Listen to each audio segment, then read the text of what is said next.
Aku ngelihat di sebelahnya lumpung kayu ada meja yang isinya burung gagak, ayam, sama mangkok warna putih, tapi isinya darah. Anakku telah kamu bawa. Aku ridho kalau kamu mau bawa anakku, yang penting usaha aku lancar. Nah, kalau mama tuh punya usaha tuh nggak cuma di Jakarta, Neng. Dan usahanya itu usaha restoran gitu loh, Mang. Restoran ayam. Kuliner ya? Kuliner, betul. Kuliner. Tiba-tiba anakku nangis di dapur tuh, Mang. Mama, itu di pojok ada Tete. Di situ aku langsung kaget ngelihat anak aku udah berdarah tuh, Mang. Udah berdarah. Di situ langsung aku shock, aku pingsan.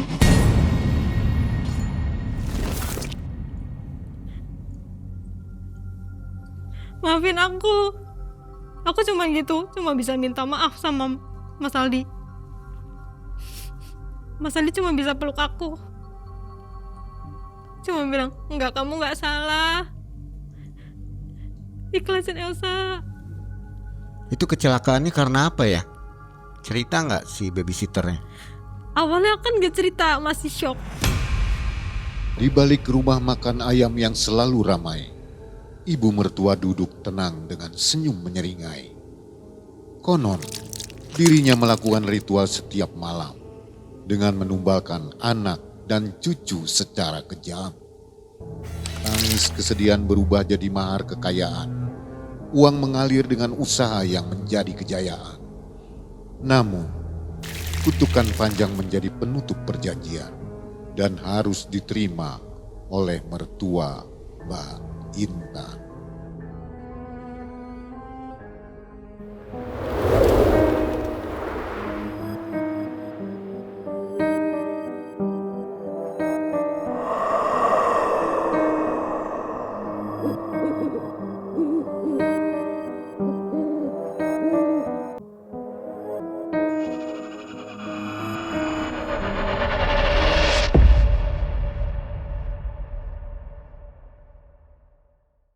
Assalamualaikum warahmatullahi wabarakatuh.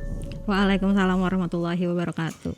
Juga selamat malam Sobat Malam Mencekam yang setia, yang ada di rumah, yang ada di kantor juga ya, yang ada di jalan.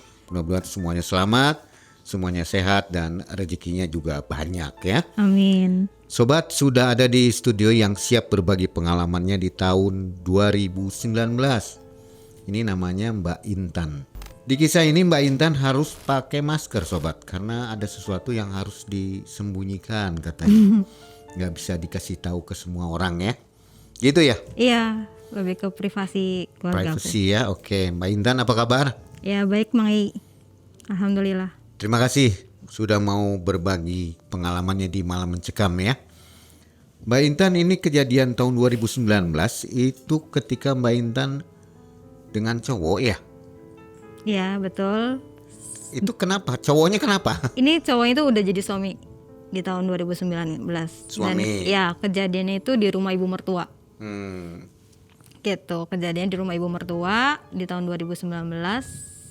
Baru sekitar 2023 itu aku keluar dari rumah ibu mertua. Katanya suaminya ini orang mapan lah, kaya begitu ya. Betul. Tapi di balik itu ada Alhamdulillah. yang aneh di belakangnya. Betul. Jadi keluarga suami itu punya usaha, Mang I. Nah, usahanya itu dari kakek-kakeknya. Jadi saya kayak turun-temurun gitu loh, Mang I. Oke, legacy ya. Ya. Usaha bisnis keluarganya gitu. Pokoknya kaya raya. Nah, Sobat, jadi kaya rayanya itu nggak tahu kenapa, saya juga belum tahu, nanti kita dengarkan bersama ya kisahnya. Baik Sobat, jangan kemana-mana, 1 jam ke depan kita nonton bareng kisah dari Mbak Intan. Betul, Mang I. Malam Mencekam, Semakin malam, semakin mencekam. ini dia Mbak Intan.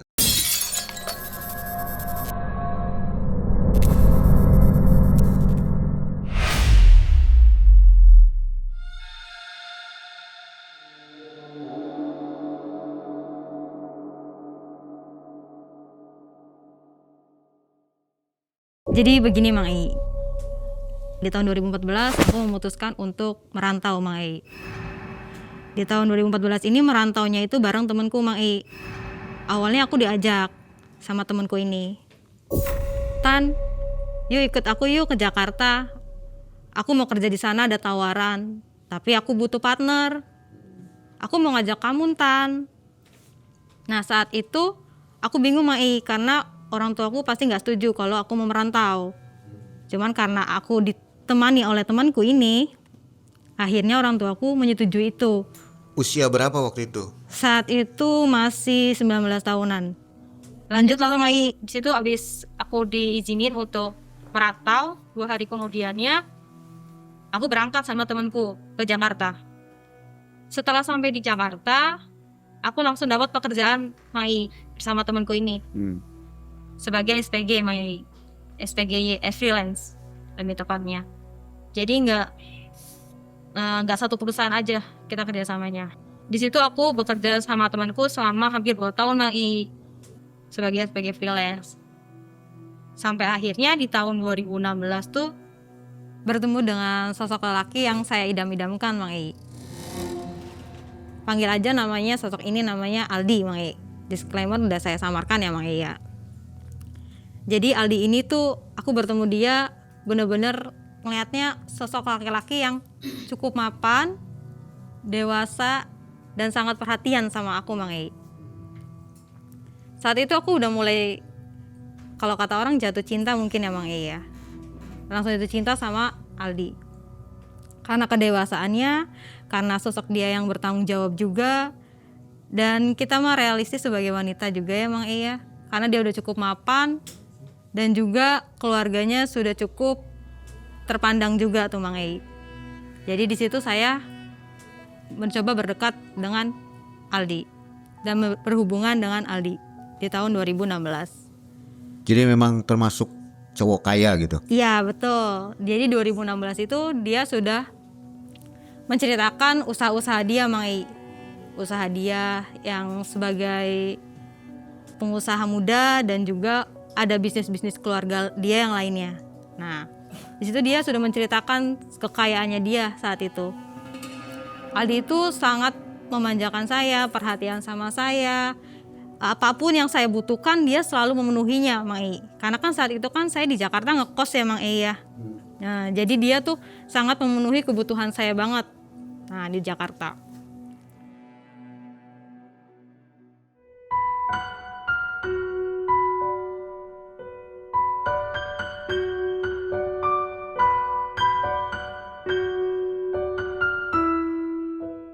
Hingga tahun 2017. Nah, di situ aku tanya nih sama Mas Aldi. Mas Aldi, kita tuh udah lama ya berhubungan, hampir setahun loh. Tapi aku nggak tahu nih tujuan kita mau kemana. Aku langsung nanya gitu sih Mai, dengan berani, karena aku tahu sih itu bukan keputusan yang gampang buat dia. Karena sebelumnya itu Mas Aldi tuh udah pernah menikah Mai. Duda.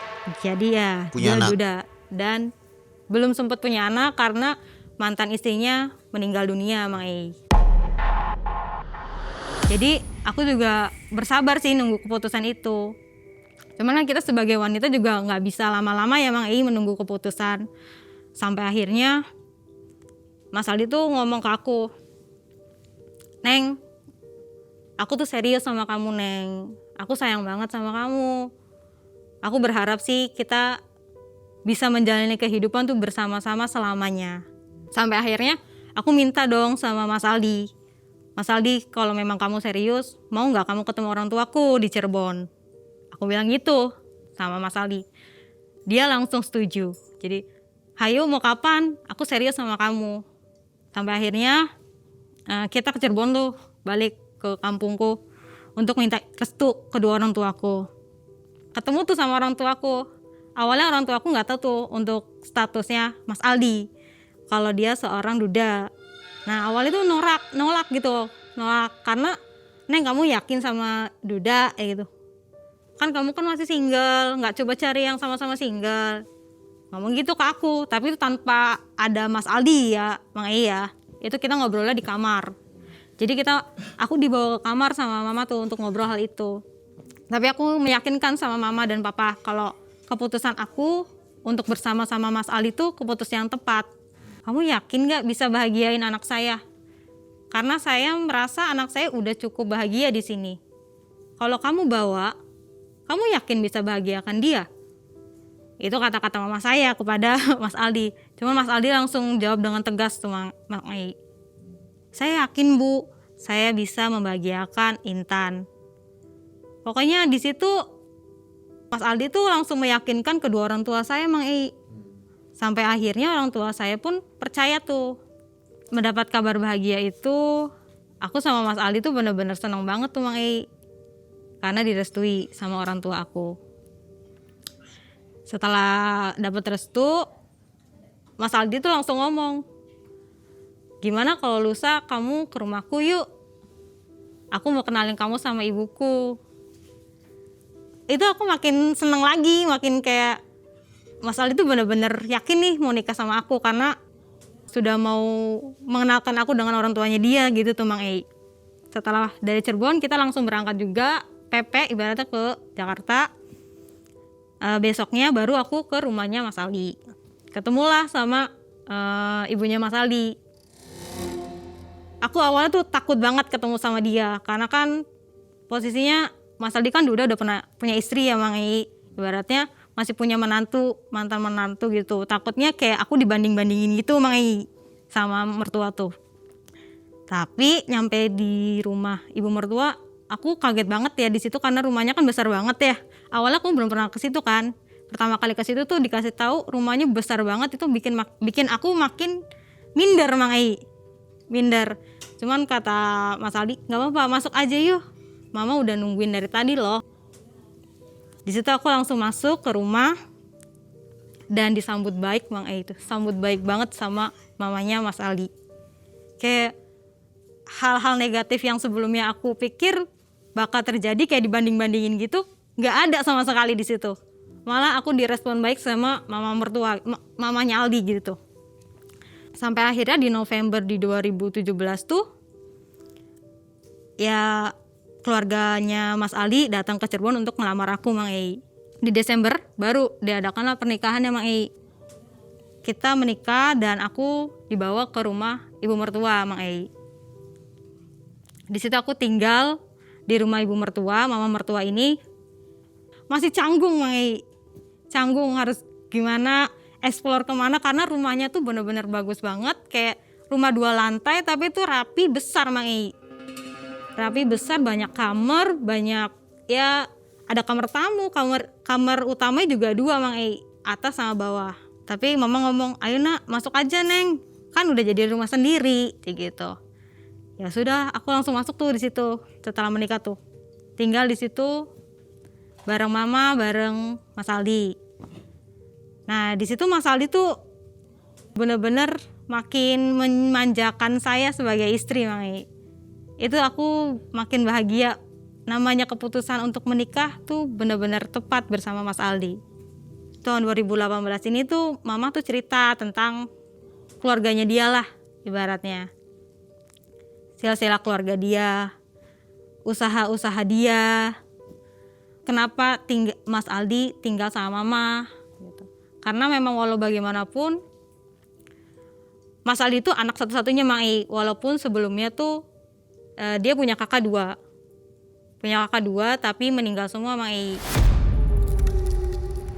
Jadi mama tuh cerita sama saya, "Neng, Mas Aldi bakal tinggal sama mama selamanya loh Neng.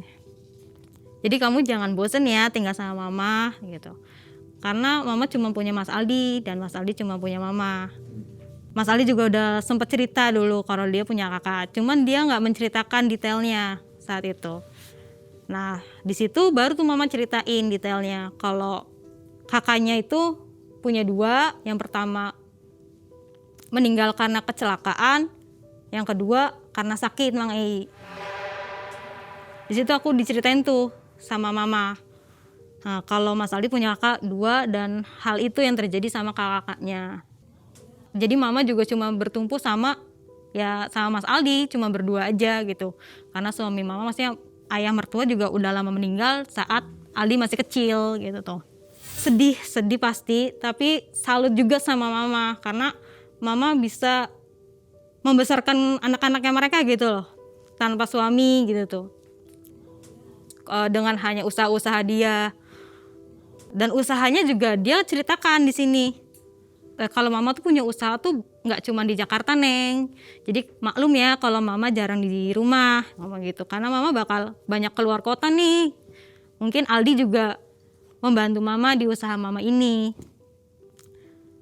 Dan usahanya itu usaha restoran gitu loh, Mang. Restoran ayam. Kuliner ya? Kuliner, betul.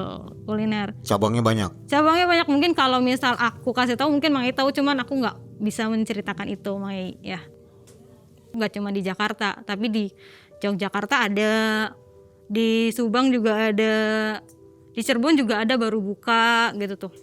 Setelah mama cerita hal itu, aku langsung dikasih saran tuh sama mama dan isyarat juga kalau dia punya kamar khusus, Mang Ei. Kamar khusus di lantai 2, deket kamarnya dia juga. Itu kamar khususnya itu bener-bener gak bisa dimasukin siapapun, termasuk aku dan juga Mas Aldi. Jadi kamar itu khusus buat ruang kerjanya mama. Nah di situ mama kasih tahu tuh ke aku, Neng, mama punya ruangan khusus ya Neng ya, jangan sampai kamu masuk karena Mas Aldi juga belum pernah masuk ke ruangan itu. Nah saat itu aku curiga lah, Mang, karena sama anaknya aja dia nggak boleh masuk gitu tuh, apalagi sama aku gitu.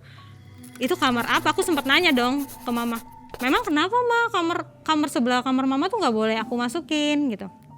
Kata mama, itu ruangan kerja mama, jadi siapapun nggak boleh masuk ke ruang kerja mama. Ruang kerja mama itu rahasia, jadi hanya mama yang tahu. Jadi kalau Neng tinggal di sini, mohon diikutin ya semua peraturan yang ada di sini. Aku sebagai anak yang baik dan menantu yang baik, mencoba menjadi menantu yang baik, hanya bisa mendengarkan dan patuh gitu. Setelah beberapa bulan tinggal di situ bareng mertua, bareng Mas Aldi sama suami ya. Setiap pagi di tepat pas banget 2 bulan aku tinggal ya Mang Iya. Setengah 6 itu aku mendengar bunyi kayak tuk tuk tuk. Aku tuh bingung itu bunyi apa Mang awalnya. Itu tepat banget di jam setengah 6 Mang. Kenceng suaranya. Kenceng banget. Aku tuh penasaran karena kan biasanya jam segitu tuh belum ada orang lain gitu tuh di rumah. Awalnya cuman tok tok tok, hilang. Lalu beberapa detik kemudian suaranya muncul lagi Mang. Tok tok tok. Aku makin penasaran sama suara itu. Aku bangun dari kasur, dari kamar, bangun keluar kamar, suaranya makin kencang lagi Mang. Setelah aku keluar dari kamar, tok tok tok. Makin penasaran aku mengikuti arah suara itu. Dan ternyata arah suaranya itu pas banget ada di dapur. Aku langsung ke dapur dan di situ aku ngelihat mama mertua di situ. Aku kaget banget ada mama mertua di dapur. Karena biasanya tuh mama tuh nggak pernah ke dapur. Aku ngeliat dari jauh tuh ada sosok mama lagi numbuk sesuatu. Mungkin Mang Ei tau gak ya namanya lumpung kayu gitu. Nah, jadi kayak mama tuh lagi numbuk-numbuk sesuatu di lumpung kayu itu. Aku makin penasaran, dari jauh langsung deketin mama tuh, negur mama. Mama, lagi apa? Mau dibantuin gak sama aku? Aku bilang gitu kan. Mama langsung kaget tuh awalnya. Langsung nengok ke belakang, langsung ngomong sama aku, stop Neng, udah gak apa-apa. Gak usah kesini, gak usah bantuin mama. Neng masuk aja, bangunin Mas Aldi.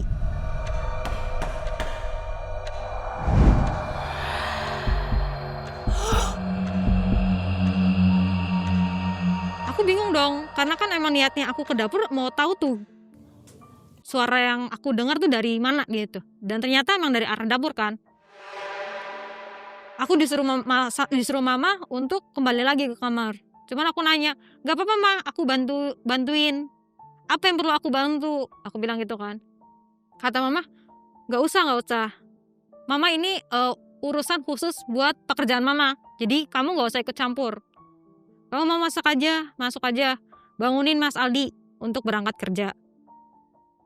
Nah ya udah aku tuh nurut tuh sama mama. Aku masuk ke kamar, bangunin Mas Aldi. Setelah aku bangunin, aku tanya dong sama Mas Aldi dengan kejadian sebelumnya yang aku negur mama di dapur. Mas, aku baru kali ini nih ngeliat mama di dapur dan pagi-pagi buta gitu. Mama lagi ngapain sih numbuk-numbuk sesuatu di dapur? Aku bilang gitu ke Mas Aldi. Mas Aldi cuma jawab, udahlah Neng, gak apa-apa. Emang udah biasa kok mama kayak gitu. Kalau di rumah itu ada asisten rumah tangga? Ada, cuman makanya aku kaget kenapa ada mama di dapur. Karena biasanya kan asisten rumah tangga yang ngurus di dapur gitu. Cuma saat itu kok yang ada di dapur malah mama, bukan asisten rumah tangga. Kata suami aku jawabannya, udah biasa mama kayak gitu. Siapin aja perlengkapan, Mas mau berangkat. Siapin baju ya, yang bagus sih gitu. Ya udah aku siapin aja perlengkapannya Mas Ali untuk berangkat. Aku sudah tidak menghiraukan kejadian tersebut. Sampai akhirnya 2 bulan kemudian aku mendengar suara hal yang sama. Pas juga di jam yang sama. Dan itu aku langsung ke arah dapur lagi. Dan benar, ada mama juga di situ. Aku tegur lagi, Mama tumben sih ke dapur lagi. Yuk sini aku bantuin. Aku bilang gitu kan ke mama. Kata mama, gak usah, ini urusan mama, urusan usaha mama. Kamu masuk aja ke kamar, bangunin Mas Aldi seperti biasa. Gitu ngomong gitu. Ya udah aku nurut dong, tapi dari jauh tuh aku tuh ngeliat mama tuh memang benar-benar lagi numbuk sesuatu. Tapi aku nggak ngeliat ada bahan-bahan gitu loh, Mang. Jadi kayak lumpung kayu tapi tuh kosong. Kalau dari mata aku sih kosong gitu. Kok mama lagi ngapain gitu? Tuk tuk tuk kayak gitu. Sampai akhirnya ya udah aku masuk lagi ke kamar, ngobrol sama Mas Aldi. Kata Mas Aldi, udah biasa kan kamu udah pernah dengar, udah pernah lihat juga mama kayak gitu sebelumnya. Tapi aku di situ mulai curiga, penasaran, kok jedanya setiap 2 bulan dan di jam yang sama. Dan sebelumnya juga mama nggak pernah tuh namanya ke arah dapur. Ya, makanya aku tuh bener-bener penasaran di situ tuh.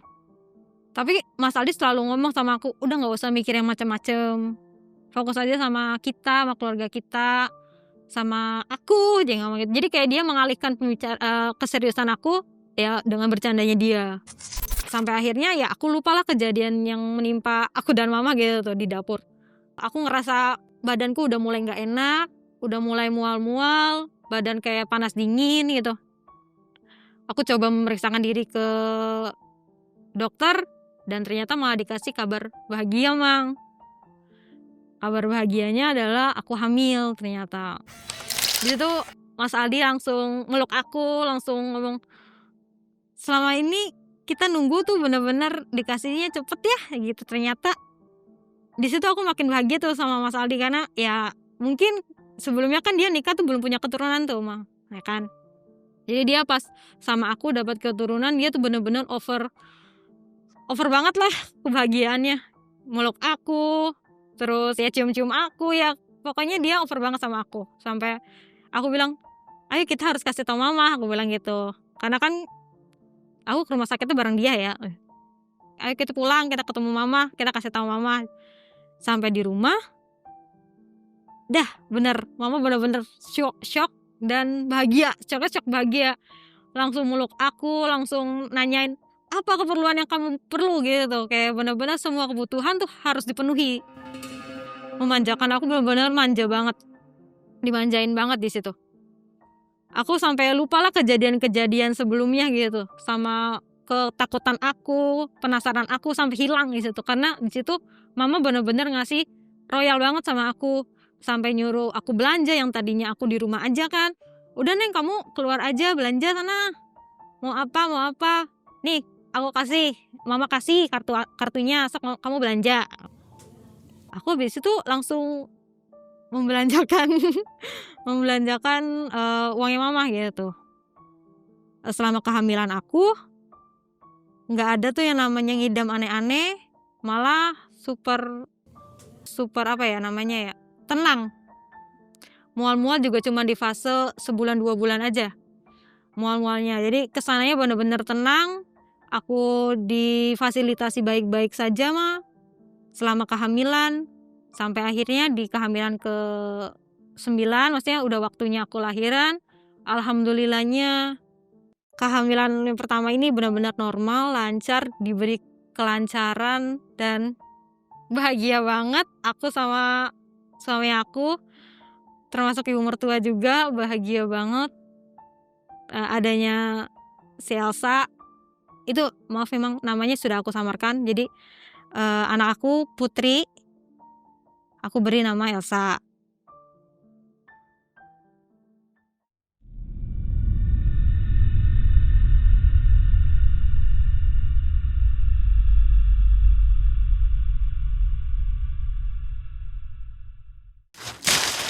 Wah, ini topinya bagus banget. Mau coba? Boleh, iya boleh nggak aku coba? Boleh dong. Boleh. Nanti kalau cocok boleh dipakai pulangnya ya. Thank you. Coba dilihat-lihat topinya gimana. Bahannya juga bagus banget loh Mang Ei ini. Coba Terus pakai. juga ini pakainya kayak gini pas buat Praktis kepala ya, praktis. Kalau misal kepala aku kecil bisa dikecilin gitu ya. Bener. Tuh. Ih, gampang banget dipakainya. Enak juga dipakainya Mang Ei. Bagus deh. Nanti Boleh nggak pulangnya buat aku? dipakai ya. Oh, buat aku tah? Oke. Thank you Mang Ei. Yang namanya kehidupan rumah tangga yang selama ini aku impikan terjadi dengan nyata gitu. Menjadi istri, menjadi ibu. Nyampe rumah, ibu mertua kan sangat baik tuh sama aku. Jadi aku tuh bener-bener nggak dibolehin capek emang sama mama tuh. Aku diberikan babysitter gitu sama ibu mertua, babysitter. Nah, karena mungkin fase namanya melahirkan tuh ada namanya baby blues ya Mang. Nah di situ aku mungkin merasakan hal-hal aneh tuh Mang. Kehadiran si anakku kayak jadi lebih perhatiannya ke dia gitu, kayak ngerasanya aku tidak diperhatikan lagi. Nah sampai saat itu aku memutuskan izin sama suamiku, izin untuk bekerja kembali Mang. Karena kan memang basicnya sebelumnya kan aku sudah bekerja ya Mang. Nah aku izin sama suamiku. Setelah berjalan punya bayi berapa bulan? Iya, itu sekitar 3 bulanan. Pengen kerja lagi? Iya betul. Setelah 3 bulan melahirkan tuh aku ngerasa kayak hidup makin boring gitu. Karena kan anak juga diurus sama babysitter, walaupun aku juga ngurus ya. Di situ aku mulai boring dan aku memutuskan untuk izin nih sama suamiku. Mas, aku mau izin kerja lagi boleh nggak? Karena aku boring banget di sini. Aku ngerasanya nggak ada me time-nya aku di sini. Nah di situ Mas Aldi tuh langsung ngomong kayak manjain aku lagi. Kok kamu ngomong kayak gitu? Nggak usah ngomong kayak gitu dong. Kan di sini juga aku ada sama kamu. Ada sama kamu, ada sama Elsa. Tapi kalau memang kamu mau bekerja, boleh. Tapi jangan diforsir ya tenaganya. Nah di situ Mas Ali mengizinkan untuk bekerja. Sampai akhirnya aku ngobrol dong sama ibu mertua. Mah aku izin mau kerja lagi boleh nggak Mah? Karena kan kebetulan Elsa udah ada babysitter ya yang ngurusin. Jadi aku bisa jagain Elsa di malam hari. Aku bilang gitu. Kata mama, ya udah Neng nggak apa-apa. Nah di situ nggak ada namanya halangan kayak udah Neng ngapain kayak gitu tuh, nggak ada tuh sama ibu mertua. Jadi kayak los-los aja sama ibu mertua. Yang penting akunya happy mungkin ya saat itu. Jadi ibu mertua mengizinkan aku untuk bekerja. Aku bekerja di sebuah perusahaan di Jakarta sampai 3 tahun, nggak kerasa aku kerja di situ. Anakku juga aku tinggal pergi gitu tuh. Selama 3 tahun nggak ada kejadian ganjil? Sama aku nggak ada, cuman aku sering banget diceritain sama babysitter aku kejadian-kejadian yang ada di rumah. Cuman aku kan ngerasanya sering banget keluar nih, jadi aku nggak begitu merasa hal itu. Tapi setelah aku bersama anakku di malam hari, kan aku kan ngejaga anakku di malam hari ya Mang ya. Anakku tuh selalu ngomong sama aku tuh, ke dapur yuk gitu. Aku pikir ya namanya anak kecil ya, pasti mau minta makan gitu. Yuk ke dapur yuk aja gitu. Mau ngapain? Sini aja di ruang tamu nonton TV. Aku bilang gitu kan ke Elsa tuh. Ngapain Neng? Mama aku itu ada makanan di kulkas, dia ngomong gitu. Oh berarti kan benar tuh. Ada aku nemenin anakku ke dapur. Tiba-tiba anakku nangis di dapur tuh, Mang. Yang tadinya dia minta ke dapur, tapi tiba-tiba nangis di dapur. Aku, kamu kenapa? Dia langsung nangis kejer. Mama, mama, itu di pojok ada teteh. Aku langsung kaget, Mang, di situ. Teteh? Karena kan babysitter aku udah nggak ada ya, maksudnya malam hari udah pulang gitu. Teteh mana? Mama itu mah di pojok.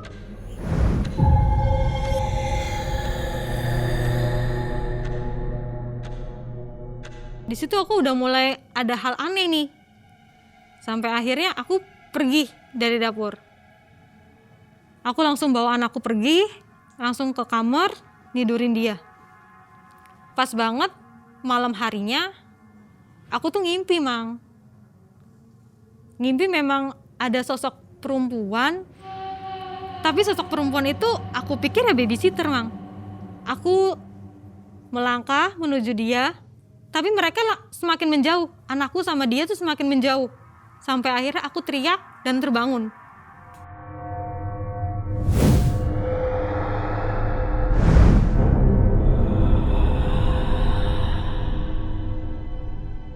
Dan di situ aku langsung lemes banget, cuman mengucapkan alhamdulillah itu cuman mimpi. Itu pagi-paginya aku bangun, teteh tolong ya jagain dedek, soalnya aku mau kerja, tapi perasaanku nggak enak, aku bilang gitu. Kata babysitter, iya bu nggak apa-apa, aku selalu jagain ya gitu. Lagian dede lagi aktif-aktifnya, tenang aja, ngomong gitu ke aku. Ya aku cuma bisa percaya sama babysitter aku ya. Ya udah aku mau berangkat kerja, tolong jagain ya. Aku berangkat dulu, aku bilang gitu. Aku pelukan sama anakku, langsung ngomong, mami pergi ya. Mami berangkat, aku bilang gitu.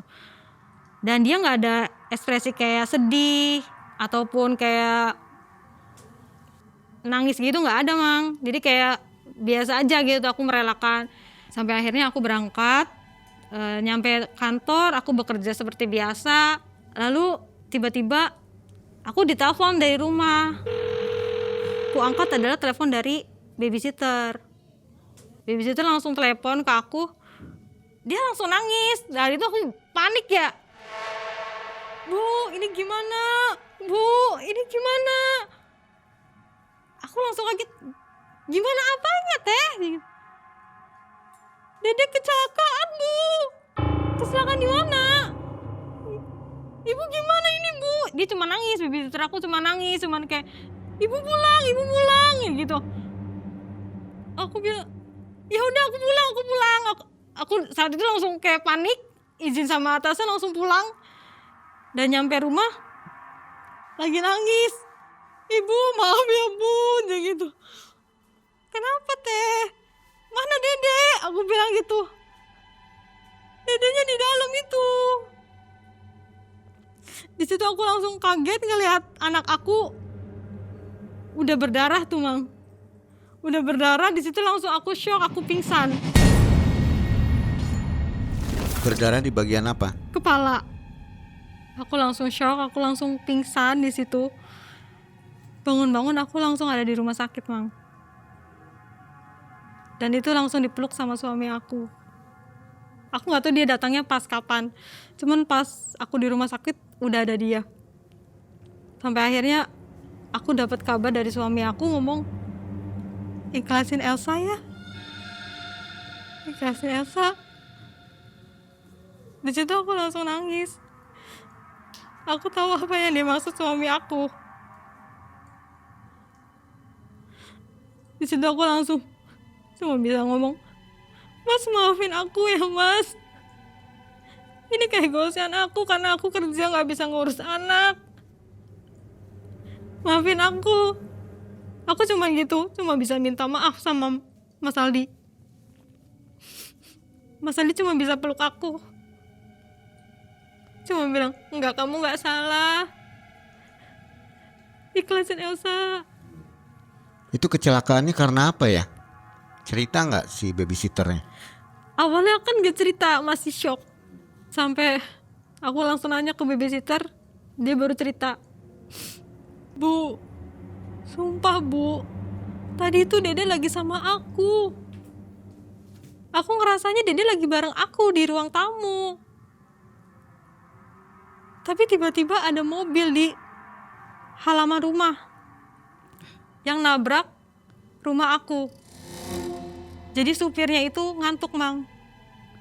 Awalnya di situ. Jadi anak aku keluar dari ruang tamu diam-diam tanpa sepengetahuan babysitter aku. Dia baru ngenyap pas mendengar suara tabrakan itu. Nah, supirnya itu ngantuk dan nabrak pagar aku yang tidak tahu ada bayi anak kecil, ada anak kecil di belakang pagar. Kejadiannya seperti itu. Warga ngumpul di situ ya? Warga mengumpul dan semua kejadian itu diurus sama aparat warga.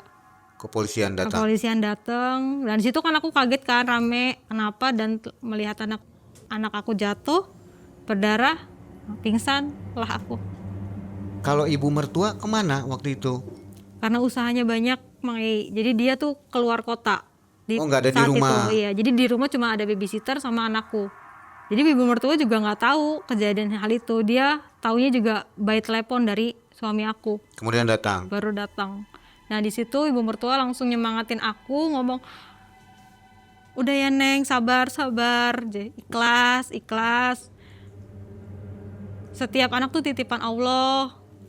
Neng yang sabar, yang ikhlas. Kalau Neng ikhlas, Elsa juga tenang di sana."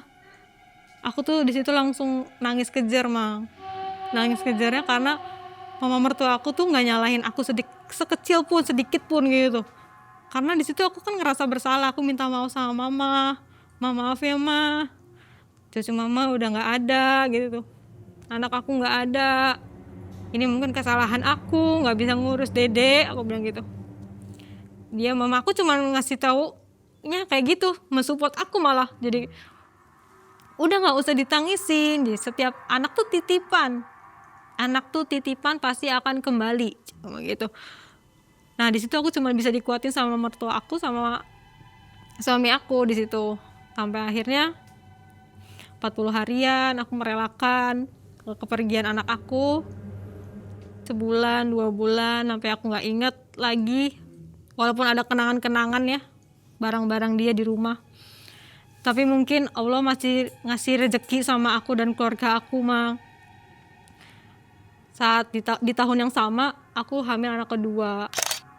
Aku ngomong sama Mas Aldi, kayaknya aku bakal resign nih. Aku mau fokus sama kehamilan aku bilang gitu.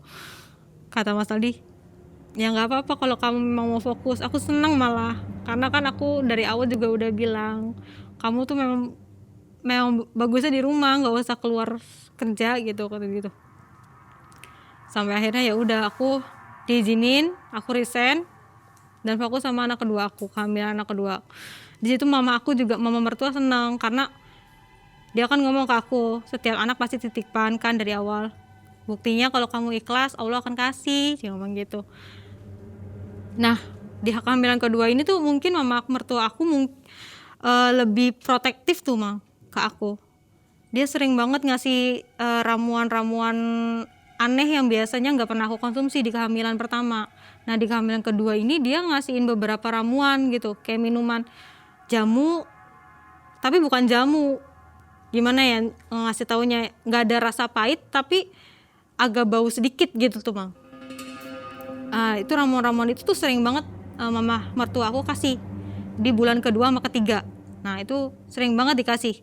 Sampai akhirnya di bulan kedua ketiga tuh aku tuh ngerasa perut aku tuh ngerasa aneh tuh, Mang, kayak mulai nendang-nendang. Padahal kan belum, kalau di bulan ke situ kan belum ada janin yang bisa nendang ya.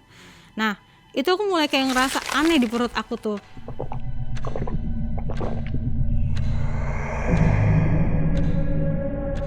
Sampai akhirnya aku periksa dong ke dokter, ke bidan gitu. Kata bidannya masih normal, masih sehat, janinnya aja, ngomong gitu.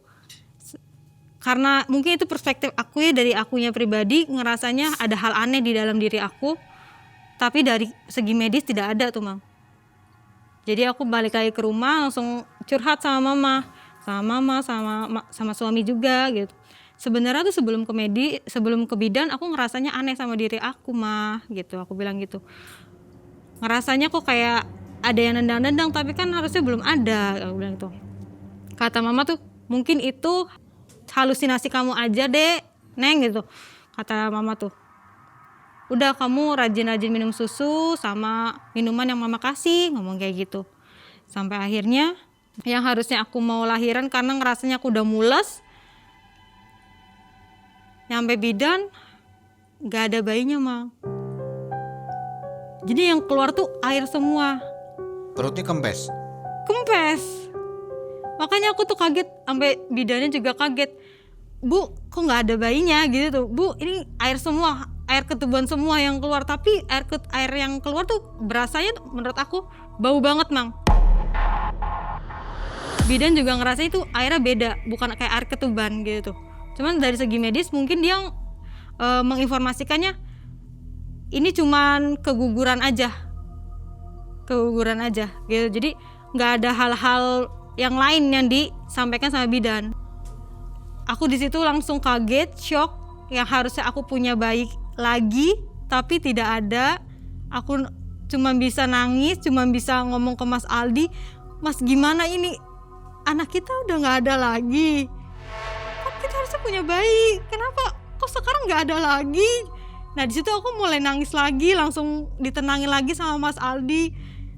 Udah deh, udah nggak usah nangis, ini ujian dari Tuhan buat kita, Cing ngomong gitu.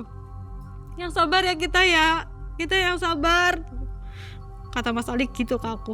Kata aku tuh, Mas kayaknya ada yang salah sama diri aku bilang gitu. Kenapa sih setiap anak yang dititipin sama aku kok nggak ada yang selamat, aku ngomong gitu. Di situ mulai aku dinasehatin sama Mas Aldi karena itu bukan kata-kata yang baik gitu tuh. Itu bukan kata-kata yang baik. Setiap anak pasti titipan Allah dan pasti kembali sama Allah. Itu lagi kata-kata yang aku dengar dari Mas Aldi setelah dari ibu mertua.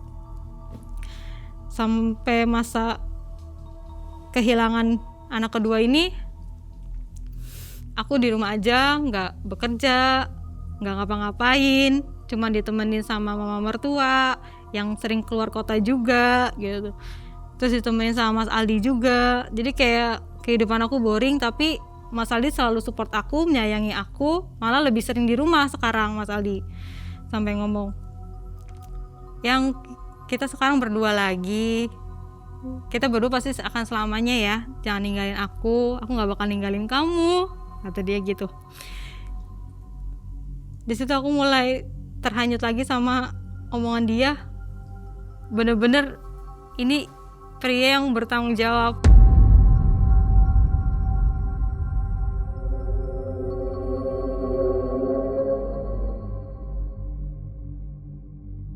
Keesokan harinya Mas Aldi izin berangkat kerja. Cuman cium kening aku, langsung izin pamit. Aku pamit kerja ya. Kamu jaga rumah. Karena mama kan lagi gak di rumah. Itu setelah meninggal 2 berapa bulan lama? setelah. 2 bulan. 2 bulan setelah saya mengalami masa-masa kritis keguguran itu. Jadi aku standby di rumah. Mas Aldi izin berangkat kerja. Tiba-tiba pas perjalanan berangkat kerja, aku tuh ditelepon sama orang kantornya Mas Aldi. Dia telepon katanya ada kecelakaan yang dialami Mas Aldi. Di situ aku shock banget. Aku nanya sama temannya Mas Aldi dong, kecelakaan apa, Mang? Gini Bu, Mas Aldi mau berangkat ke Jogja, di tol dia mengalami kecelakaan. Di situ aku langsung shock, langsung pingsan. Ibu mertua datang saat itu. Ngelihat aku pingsan, aku langsung dibawa ke rumah sakit. Aku bangun, disampaikan lah sama ibu mertua. Dia langsung nangis sama aku tuh. Nangis meluk aku. Kalau ngeliat ibu mertua aku lagi nangis, aku gak bisa ngomong ya. Karena kan sebelumnya aku diinfoin suami aku lagi kecelakaan. Jadi ngeliat ibu mertua aku menangis tuh, aku tuh udah pikirannya kalut. Ini apa yang terjadi sama suami aku gitu tuh. Mama ngomong, Neng kita jadinya berdua, Neng. Aldi ninggalin kita aja gitu. Aldi ninggalin kita ikhlas ya, Neng. Dia ngomong gitu ke mama, ngomong ke aku. Aku disitu langsung teriak di rumah sakit tuh. Aku nggak percaya gitu tuh dengan kejadian-kejadian yang menimpa aku saat itu. Nggak expect bakal ada kejadian suami aku ninggalin aku. Di situ aku langsung pingsan lagi. Mama cuman bisa nangis di samping aku itu yang aku rasain. Mama cuma nangis gitu. Sampai akhirnya aku ngomong ke mama, kalau aku pergi dari rumah kayaknya nggak mungkin, karena aku nggak tega ninggalin mama. Ngomong gitu ke mama.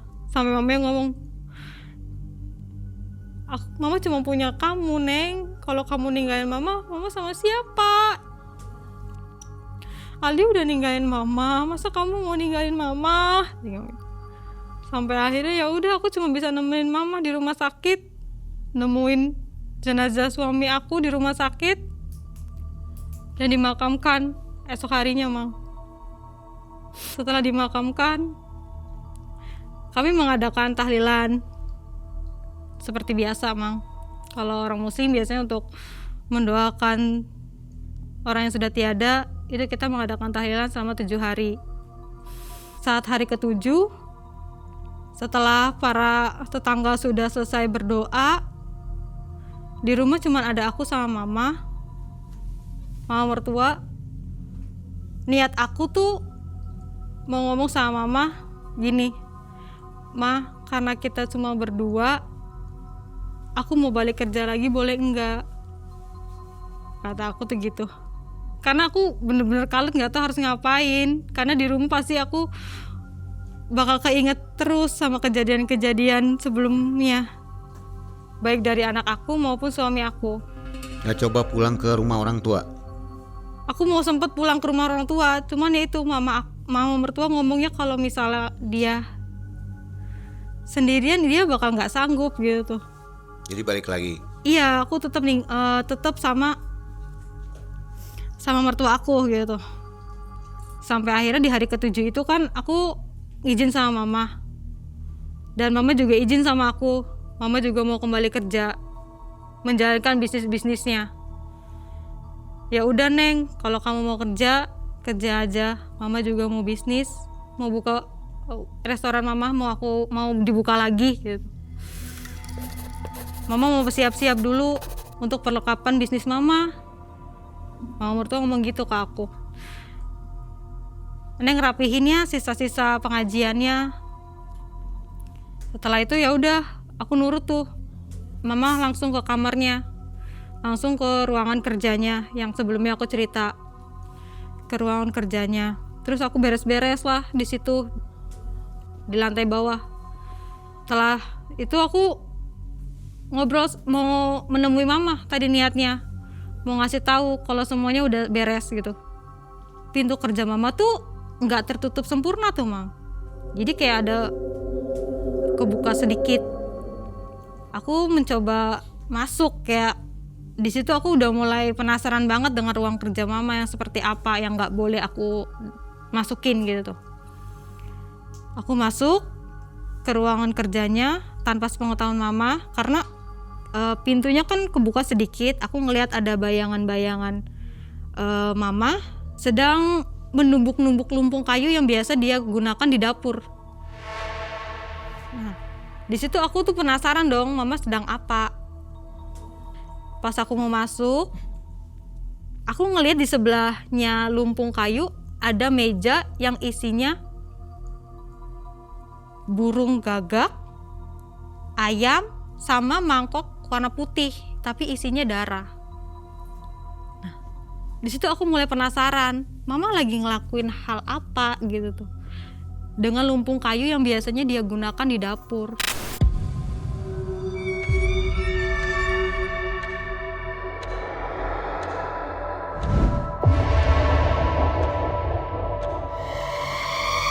aku diem-diem ngeliatin aja Mang, tanpa sepengetahuan mama.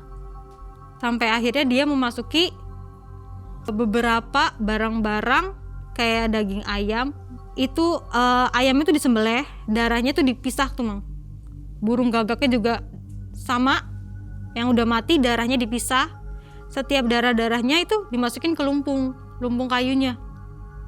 Sampai darah terakhir yang aku lihat di mangkok, dia masukin juga ke lumpung kayu sampai ngomong gini. Di sini aku speechless banget ngedengernya ya Mang. Dia ngomong gini, anakku telah kamu bawa. Aku ridho kalau kamu mau bawa anakku, yang penting usaha aku lancar. Di situ aku merinding banget Mang. Maksud ibu mertua tuh apa ngomong kayak gitu? Karena kan anak dia semata wayangnya cuma Mas Aldi saat itu. Di situ aku langsung shock banget, gak bisa berkata-kata. Aku cuma diem-diem melangkah mundur dari ruangan kerja mama. Jadi mama tuh gak tahu sebenarnya aku melihat hal itu gitu. Aku mundur keluar dari ruangan mama. Aku gak tahu mau gimana lagi. Masuk kamar, langsung kemasin barang-barang aku. Dengan duit seadanya yang ada saat sisa-sisa pengajian, aku bawa. Entah, aku pikiran aku kalut. Aku gak mungkin ke rumah mama aku gak mungkin ke kota ini lagi, masih di kota ini lagi, karena aku yakin mama mertua bakal nemuin aku. Aku langsung pergi ke Riau Mang. Di situ aku pikiran aku udah kalut selama perjalanan. Maksud mama tuh apa ya ngomong seperti itu? Itu bikin aku takut Mang. Aku rasa mama bermain ilmu hitam yang kayak menumbalkan seseorang gitu tuh. Karena dia berkata seperti itu. Kenapa tujuannya langsung ke Riau? Tujuannya harus ke Riau kenapa? Iya, saat itu kan aku nggak tahu mau kemana lagi gitu. Jadi beli tiket pesawat kemana aja? Kemana aja? Nggak bilang orang tua dulu? Enggak, karena kan aku takut mama aku malah ikut terlibat di dalam hal ini gitu, keluarga akunya. Jadi lari ke bandara, beli tiket langsung kemana aja? Iya. Dan itu tiba di Riau tuh benar-benar aku juga nggak tahu kayak harus ngapain dan kemana. Di situ aku cuma bisa menginap di beberapa penginapan kecil, cuma bisa buat nenangin diri aku sendiri Mang. Nggak punya teman? Saat itu aku nggak tahu ada teman aku di situ, sampai akhirnya pas aku ngerasa badan aku nggak enak, aku pas nyampe Riau tuh memaksakan diri untuk menjaga diri aku sendiri karena nggak ada siapa-siapa. Aku mencoba beli makan, keluar sendiri. Saat beli makan baru aku ketemu sama teman aku di situ. Teman aku mengenali aku. Dia nyapa langsung. Tan, apa kabar? Aku langsung kaget dong. Andi bukan? Kata dia, iya Andi, kamu gimana kabarnya? Di situ karena dia tahu ngeliat aku, badan aku udah lesu, udah mulai makin kurus. Dia langsung nanya, kamu sehat? Aku langsung ceritalah di situ sama Andi. Aku tuh udah menikah, anak aku meninggal, suami aku meninggal, sampai akhirnya aku ketemu ibu mertua. Dengan kejadian hal itu, langsung kaget banget di situ, karena Andi juga ternyata mendalami spiritual juga tuh Mang. Andi tuh langsung ngomong ke saya, memang aku tuh ngerasanya ada hal aneh di badan kamu Tan, mau nggak aku bantu? Andi ngomong gitu sama aku. Aku cuma bisa ngomong, setiap yang kamu lakukan itu sangat membantu buat aku, Ndi. Tolong bantu aku. Badan kamu tuh pernah menjadi calon tumbal, Tan. Aku ngerasain itu saat pertama kali ketemu kamu. Ini calon tumbal ini dilakukan sama ibu mertua kamu, Tan. Aku makin shock di situ. Ternyata ibu mertua aku melakukan pesugihan. Hal itu disampaikan sama Andi bener. Dia melakukan pesugihan melalui tumbal anak-anaknya. Di situ aku langsung kaget, langsung speechless, nggak tahu ngomong apa, mau ngomong apa, aku speechless banget. Anak-anak kamu juga menjadi tumbal dari pesugihan ibu kamu. Di situ aku langsung shock, nggak bisa berkata-kata, dan hanya bisa nangis. Nah di situ aku dibersihin tuh sama Andi, dan Andi bilang mau bantuin aku diruqyah. Aku sampai muntah darah, dan akhirnya badan aku udah bersih. Setelah 2 bulan aku di Riau dan merasa badan aku udah mulai enakan, aku dapat telepon dari mama Masih ada bawa nomor telepon ya? Sebenarnya komunikasi tuh udah mulai terputus waktu pertama aku ke Riau. Cuman pas 2 bulan ini aku ngerasa badanku udah enakan, aku membuka komunikasi lagi. Berarti mama khawatir dong Mama ya? khawatir banget. Mama khawatir banget sampai dia nanya keadaan aku gimana, dan menyampaikan kabar duka. Kabar dukanya ya adalah ibu mertua aku meninggal sendirian di dapur bersama lumpung kayunya. Meninggalnya ada yang tahu karena apa begitu? Nggak ada yang tahu, Mang. Setelah berapa hari ketemu? Kalau untuk itunya aku kurang tahu pastinya. Aku cuma diceritain bahwa ibu mertua udah meninggal dan itu keadaannya nggak sakit nggak apa, dan itu jatuh di dekat dapur dan lumpung kayunya. Udah gitu aja. Dan itu aku langsung shock karena kan memang sebelum aku dibersihin tuh ibu mertua langsung ngomong, nelponnya aku tuh, Mang. Tapi karena aku pikir aku memutuskan komunikasi, jadi aku matiin telepon gitu. Jadi baru diaktifkan 2 bulan kemudian setelah badan aku mulai enakan.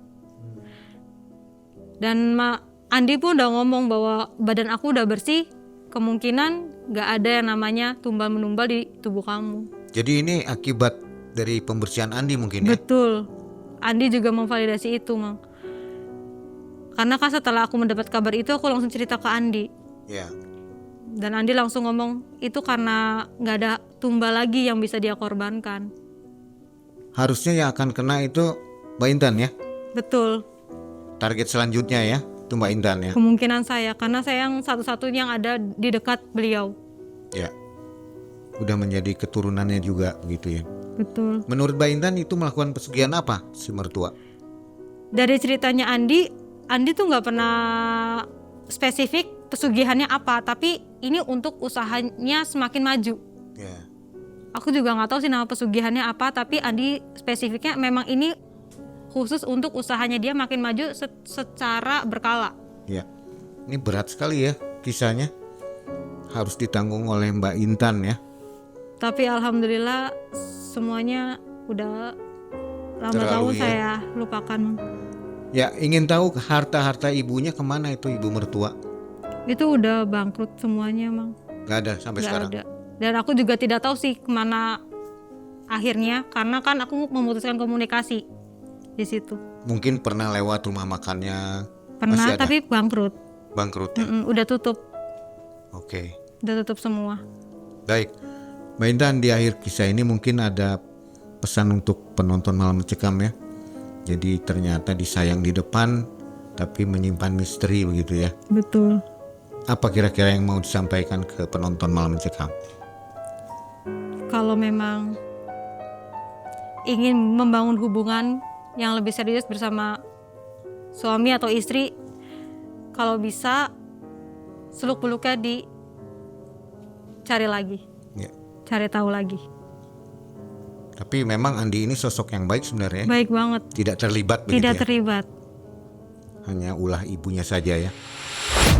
Mbak Intan menikah tanpa pernah tahu harga dari hidup yang tampak mapan. Dapur keluarga suaminya sibuk oleh pesanan. Namun di balik wangi masakan, ada nyawa yang diam-diam ditukar. Tragedi datang bertubi-tubi, hingga anaknya lebih dulu pulang ke sunyi. Dan ternyata di balik meja makan itu tersimpan praktik yang mengikat nyawa demi kekayaan. Mbak Intan memilih untuk pergi, menyusuri jalan spiritual yang sepi demi menyelamatkan hidup dari gelap yang tak pernah hilang. Info untuk sobat semua yang belum mencet tombol gabung dan belum masuk ke member area, silakan jalan-jalan di situ untuk nonton kisah-kisah yang tidak ada di video regular ya. Karena di sana ada kisah mistis yang tidak bisa ditampilkan di sini. Oke, mudah-mudahan sobat suka dengan fitur tambahan dari Malam Cekam.